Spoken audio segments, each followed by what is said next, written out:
How's it going, everybody?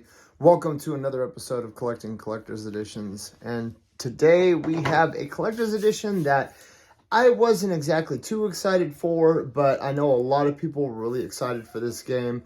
You know, with movie games that have been coming out lately, like Gollum and stuff, I haven't really been too excited about games tied to movies.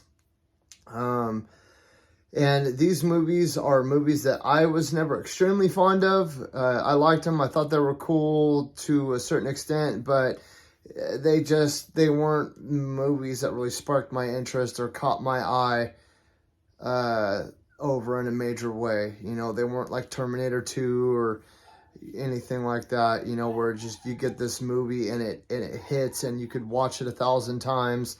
You know, the Shawshank Redemption, Forrest Gump, movies like that, you know, that are just timeless classics that you can watch over and over again. I'm not even going to lie. To be honest, I watched the first movie about a year after it came out, and I can't even remember anything about it. I know I'm an anomaly, though. I know a lot of people out there love these movies. They're absolutely obsessed with them. And I think that there's going to be a lot of major world building when it comes to things that are related to this. So let's go ahead and hop right into this. We've got Avatar, Frontiers of Pandora Collector's Edition for the Sony PlayStation 5. As you can see, it comes in a big box. Honestly, right off the top, usually when you get collector's editions, they come in a nice box, really nice box. Two examples I can say right off the top are Elden Ring and Armored Core 6. Beautiful, beautifully packaged from top to bottom. Lords of the Fallen was another one. That game was beautifully packaged. Dead Island 2 even came in a really cool packaging box. You know, it was all styrofoam, but it had straps wrapped around it like it was a supply crate. And I thought that was really cool. And then, what was the other one? Spider-Man 2 came in some really nice packaging.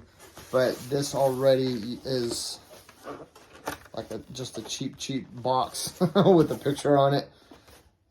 I'm not saying that has anything to do. That's just like little details that I noticed. But let's go ahead and hop right into this. I'm going to go ahead and tilt the camera down so you guys can see more. So,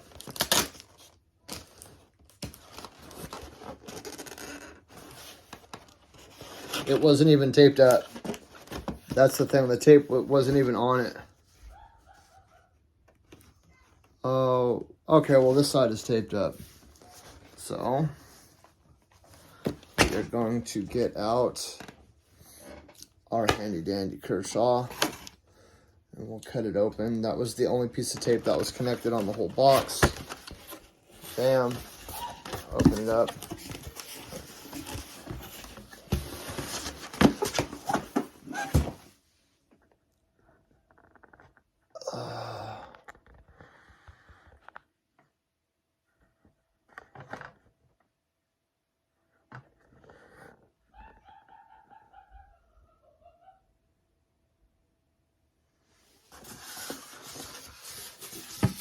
It's like one of those cheap styrofoam coolers that you buy at the gas station.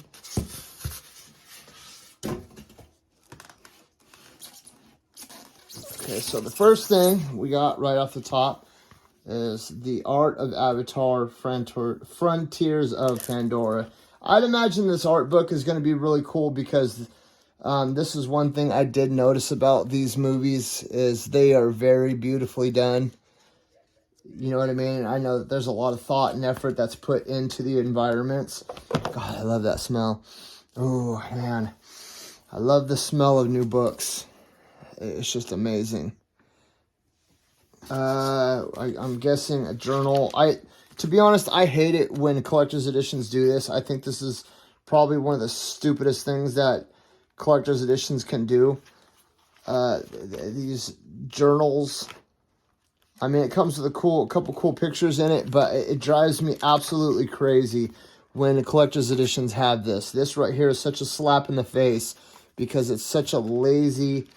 Here's a blank notepad that you could go get at the Dollar Tree. You know what I mean? Like it drives me utterly insane when I see these in collector's editions. If I wanted a blank notepad, I'd go to the Dollar Tree.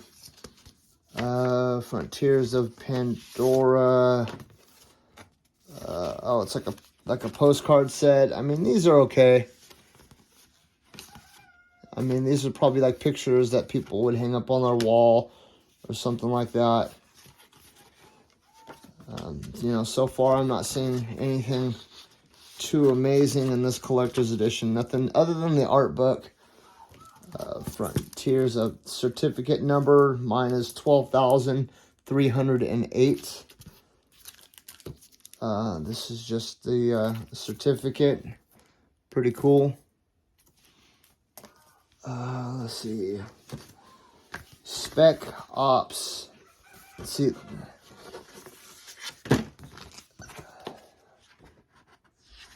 Oh, it's just like a poster. I mean, I guess that's a cool little idea to put it in like a Spec Ops folder. I mean, that was pretty cool. A little blueprint for the little mech things that they drive around. A cool little poster.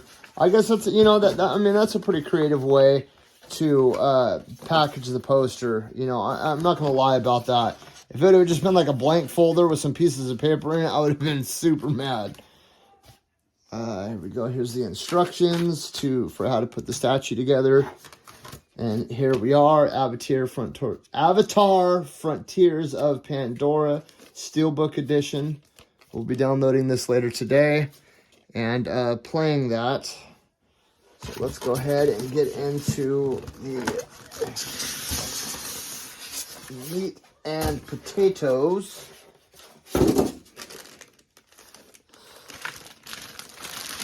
I'm not gonna lie, I really don't like the packaging.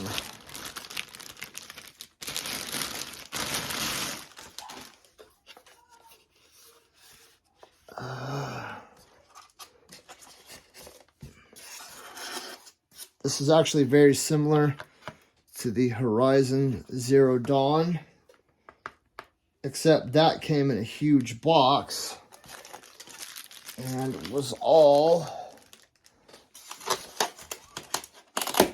one piece. So let's go ahead and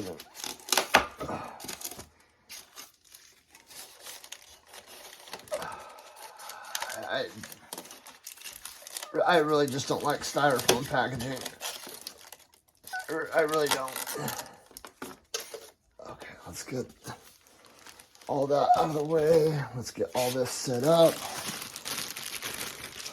The statue seems pretty easy to put together. I think it's just basic common sense stuff. Oh, maybe not.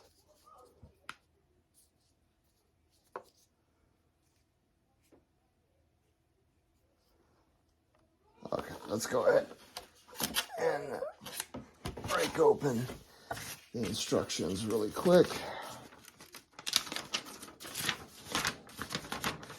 Okay. So the first piece that says the input is the tail.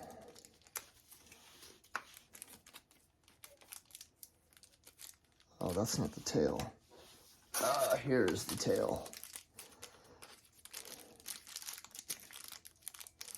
I was like, wow, that kind of felt like a small tail. I'm not going to lie, I really don't like it when collector's editions do this kind of stuff right here. It's the way that the tip is set up. It's...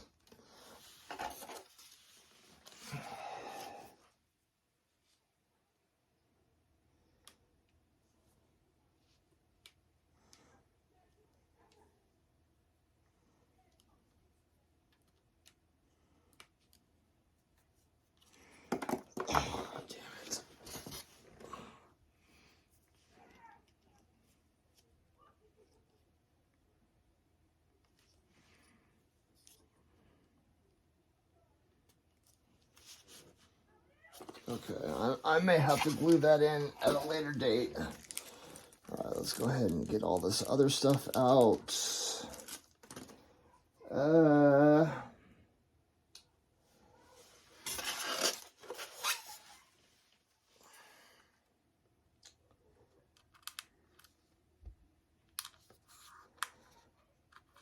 Yeah, man, this is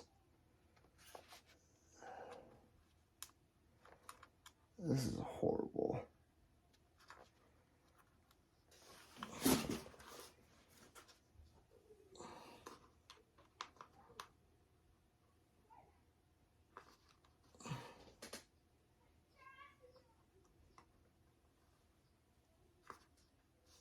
Oh, dude.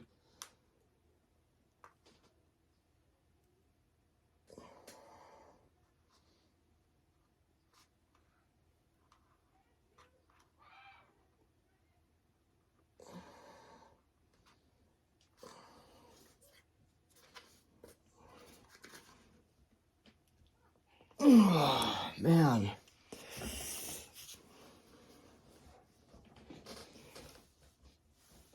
It doesn't want to go in there.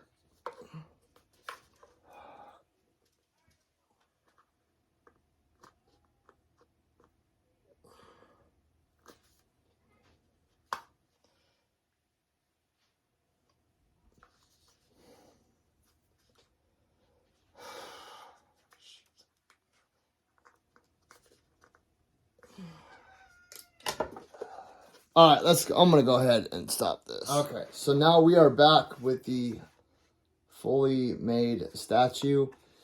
I'm not going to lie. It looks cool. I just don't like the quality of how some of these statues are. And, I mean, it looks really cool. I'm not going to lie. But the way that you have to install it is like the arrows have little pegs on them, and they're pegs that have like weird little shapes, and they're supposed to just slide into place because they're not only are they shaped weird, but they're wedge like, so you just push it in really tight and it's supposed to just like snug in there. Sorry, I'm hiccuping. And to me, that's very cheap. They could have gone a different route with that. I really don't like that design and statues and collectibles. I don't think it makes a lot of sense, and I think it's just lazy. The hand itself right here, the little robot hand, it is literally just a magnet. It's literally just a magnet with a little tiny wedge on it right there. So you line the wedge up and you slide it in.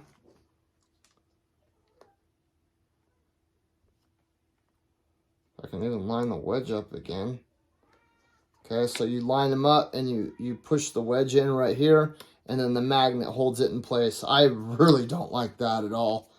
I don't know. The statue looks really cool in design. It's got a lot of detail in it. It feels extremely fragile. It feels like a strong gust of wind would snap the whole thing right in half.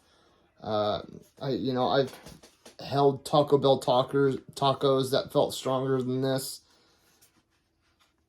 And it doesn't seem to be up to normal quality that most collector's edition statues are. Like I said, it looks beautiful. There is a lot of detail. But if you look at the clothing and all that, it's poorly painted. It looks like an amateur did it. Even with a lot of the painting and the scraping on the robot that it's standing on, it looks very amateurish. And I don't know if that's like the art style that they were going for. But I feel that for the price that this thing was, they could have done a lot better. But, I mean, if you're a huge fan of this franchise, you're going to love this. Point blank, period. I'm just very picky when it comes to my statues. And I think if we're paying $250 for a collector's edition, we should be getting a primo statue. And I feel like you could find this at Target for like $60. You know, this doesn't feel like a $250 collector's edition statue. It's very light. It feels very, very fragile. And yeah, I mean, overall, I'm very underwhelmed with this collector's edition. Other than the statue, I mean, I do think the statue is cool. Don't get me wrong. But the only thing I think that's cool is the art book. Everything else is.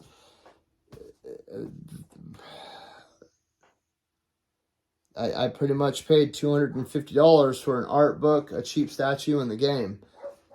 You know, so unless you're a really dedicated fan of this franchise, of the movies, and I think that there's a series of books that are starting to come out with them, I would give this a very, very hard pass. I mean, look at this. Side by side. This one was only, this one, well, this was like $300. But it came with a bunch of other things. You know what I mean? Like, this is all detachable right here. Like, I can actually take the mecha out and move it around. You know, this was the Armored Core 6 Collector's Edition compared to this. This was only $50 less, but this came with the garage and the mech and a whole bunch of other stuff in a big, huge box that you can reuse because it looks like a supply crate for an armor core. And you go to this right here, which is only $50 less. It's made in it was shipped in a very cheap box. I got an art book, a poster, and an empty journal, and a very cheap statue. So I'm probably going to give this like a 6 out of 12. It's very underwhelming. And I mean, the game may be amazing. We still have the game to test out. But as far as collector's editions go, this one's a no for me. So I hope I was able to help you guys out. I hope you guys have enjoyed watching this. And I'm sorry. I'm having a hard time talking right now. I'm super tired. My son's got pink eye, and it's been a very, very rough night. But I wanted to hurry up and get this out for you guys. So if you guys were debating on buying it or not, you could decide. And there we go.